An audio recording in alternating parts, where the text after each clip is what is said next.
ఈ డాక్టర్లు, ఈ విజ్ఞానులు చిరుధాన్యాలు, తృణధాన్యాలు పనికిరానేటివి కొర్రల పక్షులకు వేయండి, అండు కొర్రల పశువులకు వేయండి, ఊదల అదేమిటది కలుపు మొక్క తీసి పారవేయండి అని పుస్తకాల్లో పేపర్లలో రాసి మెట్టభూమి రైతులు ఇదని పెంచుతూ ఉంటే ఇదెందుకురా నాకెందుకురా అని మనం కూడా చీ కొడితే వాడేం చేయాలో తెలియక ఆత్మహత్య చేసుకుంటూ ఉంటే మేమున్నాం ఇక్కడ అని అనుదానాల మీద అనుదానాలు ఇచ్చి వాళ్ళని లేబరర్స్గా మార్చి ఇంకా వాళ్ళ జీవితాన్ని దుర్భరం చేస్తున్న ఈ పాలసీలతో మునిగి తలగలు పలకొట్టుకొని ఏం చేయాలో తెలియకుండా ఆత్మహత్యలకు మళ్ళా ఎక్కువ అవుతున్నాయి.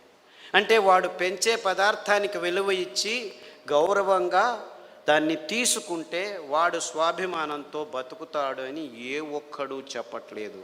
అంటే నువ్వులు నాకొద్దు, కొర్రలు నాకొద్దు, ఉలవలు నాకొద్దు, రాగులు వద్దనే వద్దు, ఎందుకురా ఇంక నేనేం చేసేదిరా, ఇక్కడ ఇన్ని పెరుగుతున్నాయి, 4 వానలు వస్తే పెంచగలను, అవన్నీ మాకు అవసరం లేదు, నాకు పిజ్జాలు కావాలి, నాకు బర్గర్లు కావాలి.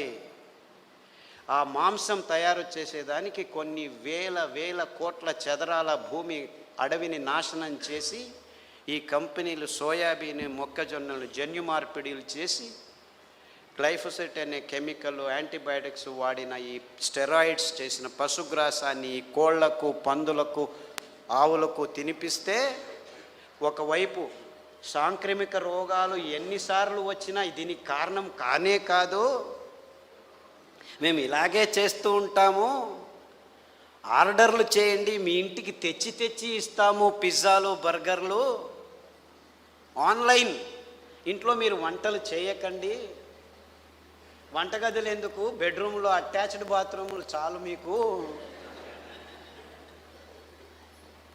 ఇది ముందు వచ్చే కాలం. మీరు చేయాల్సింది ఇంతే, ఆ అద్భుతమైన 5 ధాన్యాల్ని మీ వంటగదుల్లోకి ఆహ్వానించండి. రాత్రి నానబెట్టి పొద్దున గంజి చేయండి, పొద్దున గంజి రాత్రి తాగండి. అందులో ఫర్మెంటేషన్ మొదలయ్యి అద్భుతమైన సూక్ష్మజీవులు మీ దేహానికి రోగనిరోధక శక్తిని ఇచ్చే సూక్ష్మజీవులు. అంటే చాలామంది క్యాన్సర్ ఉద్బలనమైన పేషెంట్లకి నేను ప్రతిసారి చెప్పేది ఏంటంటే 6 వారాలు ఈ ధాన్యాన్ని గంజి రూపంలో తాగు, లేచి కూర్చుంటావని.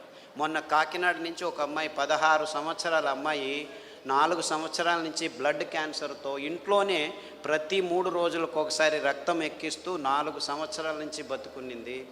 నా లెక్చర్ విన్నారట వాళ్ళ తమ్ముడు, 12 సంవత్సరాల తమ్ముడు, చిన్న అబ్బాయి నా లెక్చర్ విని వెళ్ళి గంజి చేసి తాపిస్తే 4 రోజులకు ఆ అమ్మాయి లేచి కూర్చుందట.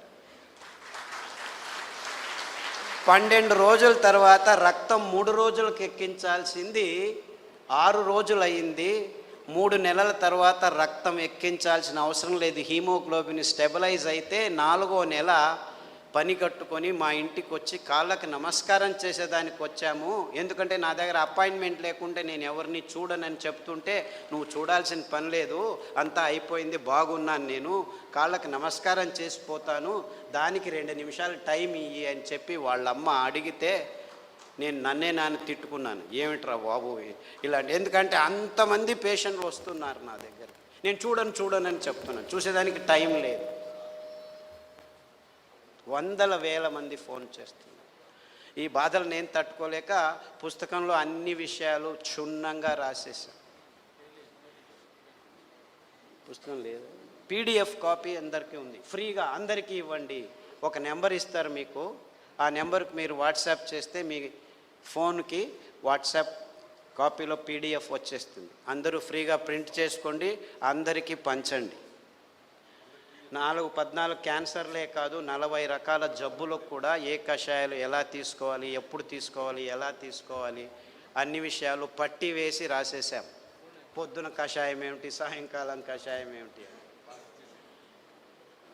ఎంత సింపుల్గా ఉందంటే అప్పుడప్పుడు నాకే ఆశ్చర్యం అవుతుంది, ఇంత సింపుల్ ఉంది కదా, ఇంత భయంకరమైన ఆధునిక రోగాల్ని మన దేశీయ ఆహారాలు కషాయాలు ఇంత ఈజీగా ఇంత సులభంగా పారదోలుతున్నాయి. ఈ విషయాలన్నింటినీ అందరికీ నేను చెప్పాలి. ఇంకా పెద్ద పెద్ద పుస్తకాలు ఉన్నాయి, 4-5. ఆ పీడిఎఫ్ కాపీలు పంపిస్తారు. ఇది బసవరాజు గారు తయారు చేసింది. ఇన్ఫ్యాక్ట్ రైతు నేస్తం వాళ్ళు తయారు చేశారు. విశ్రాంతి ఇంజనీర్లు సాక్షి రాంబాబు గారు ప్రింట్ చేపించారు. సో సూర్యప్రకాష్ రెడ్డి గారి నెంబర్ చెప్తాను. ఆ నెంబర్కి మీరు ఫోన్ చేస్తే అథవా వాట్సాప్ మెసేజ్ ఇస్తే మీకు 2-3 పుస్తకాలు పీడిఎఫ్ కాపీలు దొరుకుతాయి. 9603834633 9603834633. మీకు అందరికి కూడా పాంప్లెట్స్ ఉన్నాయి, మీ దగ్గరలో ఉన్నాయి. అందులో ఫోన్ నెంబర్ ఉంది. ఈ పుస్తకం పీడిఎఫ్ కాపీ, ఈ పుస్తకమే కాదు ఇంకా 2-3 పుస్తకాలు పీడిఎఫ్ కాపీలు దొరుకుతాయి. వంటలు కూడా ఎలా చేసుకోవాలి, వంటలు ఎందుకు చేసుకోవాలంటే ఇప్పుడు అమ్మ అవసరం లేదు, నాన్న అవసరం లేదు, 2 నిమిషాలు అని అమితాబ్ బచ్చన్ నూడిల్స్కి అడ్వర్టైజ్మెంట్ ఇచ్చి అందరూ మర్చిపోయారు వంటలు చేసుకునేది. నానబెట్టాలి. ఎందుకు నానబెట్టాలి చెప్పాను కదా. 8 నుంచి 12.5%, కొర్రల్లో 8%, ఊదుల్లో 10, సామెల్లో 9.8, అరికల్లో 9, అండుకొర్రల్లో 12.5. ఏమిటి రాగులు, జొన్నలు, సజ్జలు, వరగల కథ ఏమిటని మీరు అడిగితే అందులో నారు, పీచు పదార్థం 1.2 నుంచి 3.6 వరకు మాత్రమే ఉండేది. కినోవా ఏమిటి, ఓట్స్ ఏమిటి, వీళ్ళంతా ఫైబర్ అంటున్నారు. అందులో ఏమీ లేదు. 3% కంటే 4% కంటే ఎక్కువ లేదు. ఆ కినోవా ధాన్యమే కాదు, అది ఆకు కూర విత్తనం. కంపెనీలో కివి తినండి, స్ట్రాబెర్రీ తినండి, యాంటీ ఆక్సిడెంట్స్ ఉన్నాయంటున్నారు. పరిపూర్ణ ఫలం జామ పండు తింటే చాలు మీకు అన్ని విటమిన్లు దొరుకుతాయి. దారిలో వస్తుంటే రోడ్ల మీద పెట్టుకొని అమ్ముతున్నారు. ఎంత విలువైన పండు. వెళ్ళి కారు ఆపితే కేజీకి 50 రూపాయలే అంటున్నాడు. Just 50 rupees for kilo. ఒక్క పండు తింటే చాలు మీ రోగనిరోధక శక్తి 3 నెలలు ఎక్కువైపోతుంది. 3 months 1 జామ పండు. ఆ జామ కషాయం తాగితే మీ క్యాన్సర్ దేహం నుంచి దూరం అవుతుంది, నొప్పులన్నీ మాయమైపోతాయి. క్యారే అనట్లేదు వాళ్ళని. స్ట్రాబెర్రీ కేజీ 500 రూపాయలైనా వెళ్ళి ఆన్లైన్లో కొనుక్కుంటున్నారు. ఇంకా మీ అంత పిచ్చోళ్ళని నేను ఎక్కడా చూడటం. వాళ్ళు పిచ్చోళ్ళు అయితే మనం మూర్ఖులం. అంటే ఇంటి వెనకాలే అన్నీ ఉన్నాయి, కానీ అక్కడేదో ఉందని మనం పోతున్నాం.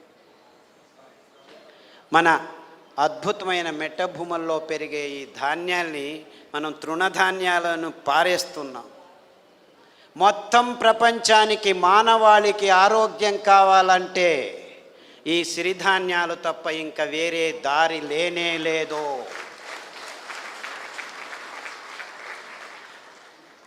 మీకు ట్యాబ్లెట్లు కావాలా, ఆరోగ్యం కావాలా? ట్యాబ్లెట్లు కావాలంటే ఆసుపత్రికి వెళ్ళండి, ఆరోగ్యం కావాలంటే రైతుల దగ్గరికి వెళ్ళండి.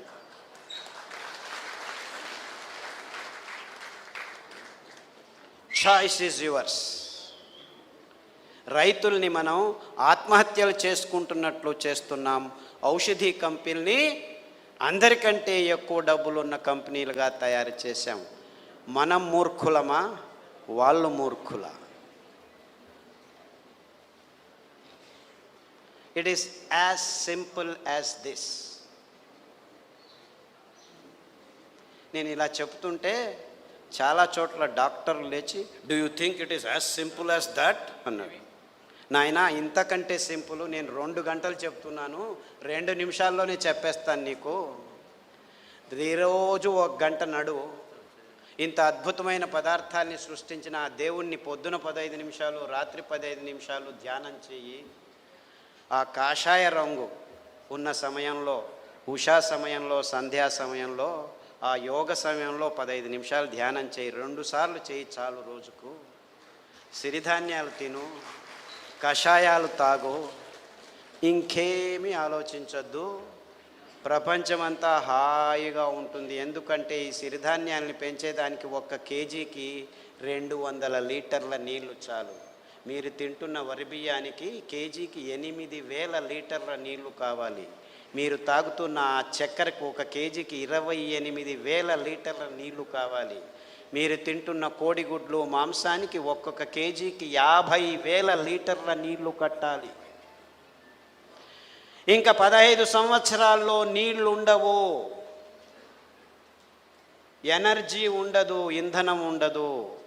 అంటే నీళ్లు లేని పరిస్థితుల్లో మీరు వరి పెంచలేరు, గోధుమలు పెంచలేరు, చెరకు పెంచలేరు, మాంసం తయారు చేసుకునేదానికి వీలు లేదు.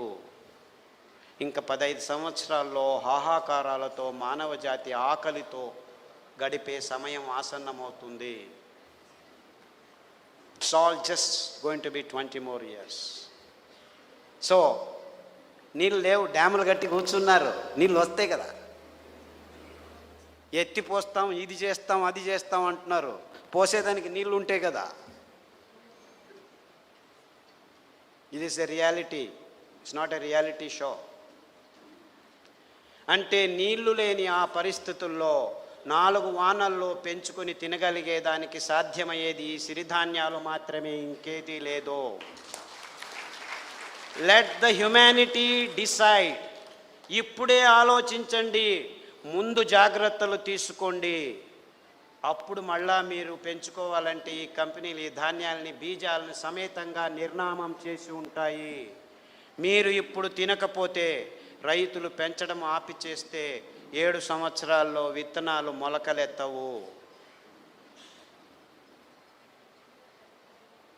ఈ భయంతోనే 25 సంవత్సరాల క్రితం నేను అమెరికా వదిలిపెట్టి ఈ విత్తనాల్ని ఎలాగైనా సంరక్షించుకోవాలి, మన పేద రైతులను మళ్ళా పెంచేట్టు చేయాలి, ఈ విత్తనాలకి, ఈ ధాన్యాలకి విలువ కలగచేస్తే మాత్రమే ఇది సాధ్యమని చెప్పి ఈ భయంకరమైన రోగాల్ని బాగు చేసేదానికి ఈ అద్భుతమైన రచనాత్మక ధాన్యాల్ని దేవుడు మనకిచ్చాడు అని దేవుణ్ణి స్మరించుకుంటూ ఈ కార్యం మొదలుపెట్టాను.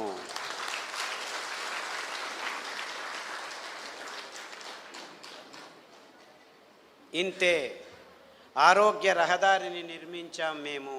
మొత్తం మీకు కాదు, ప్రపంచానికంతా. ఆసుపత్రికి వెళ్తారో, రైతులకు దగ్గరికి వెళ్తారో మీరే నిర్ణయించుకోండి. చాలా చాలా ధన్యవాదాలు. Thank you very much.